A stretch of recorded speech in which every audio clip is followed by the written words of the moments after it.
Welcome back to Turning Point. Torrential rains forever changed the life of Mike Frazier.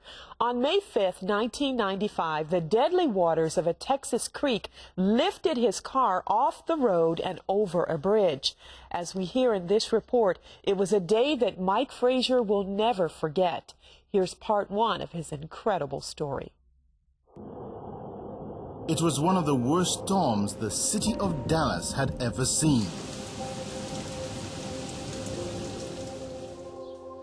For Mike Frazier, it was a storm that would turn his life upside down.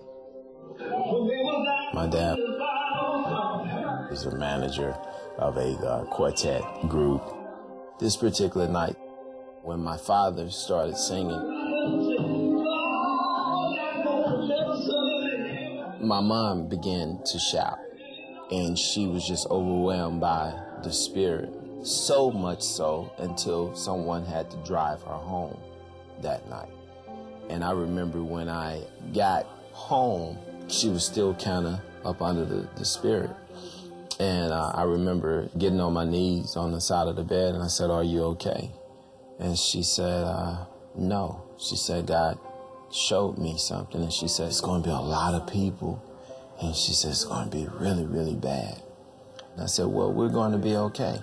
She looked at me and she said, "You're going to be okay." It was a beautiful day. The sun was shining. That day, I couldn't stop telling Jade that I loved her. Every chance that I got, I would pick her up and I would hug her and kiss her and say, "You know, Daddy loves you." And she would be like, "I love you too." That evening, the Frazier family had ventured out for their weekly dinner outing in what seemed to be just another typical Dallas rainstorm. My father was driving, my mom was in the front seat, and I was sitting right behind my mother. Courtney was sitting in the middle in the back seat, and Sandy was holding Jade. We all was laughing and talking, and all of a sudden it was just like a boom. We had drove right into a flood. My mom started praying. I looked over at Sandy, and you could see the fear in her eyes. Before we could do anything else, rushing water just came and flipped the car over into a creek. Jade, you could hear her crying, and the water swallowed up her voice. And I remember saying, "You know, this is it.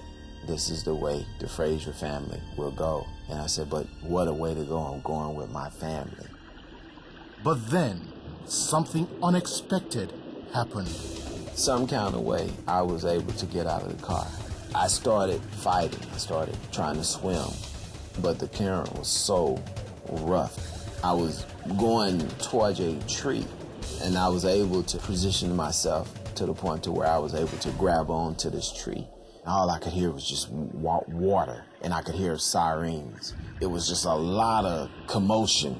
I started yelling for help. I figured if they were somewhere safe and they heard me hollering for help, you know, they would start hollering for help.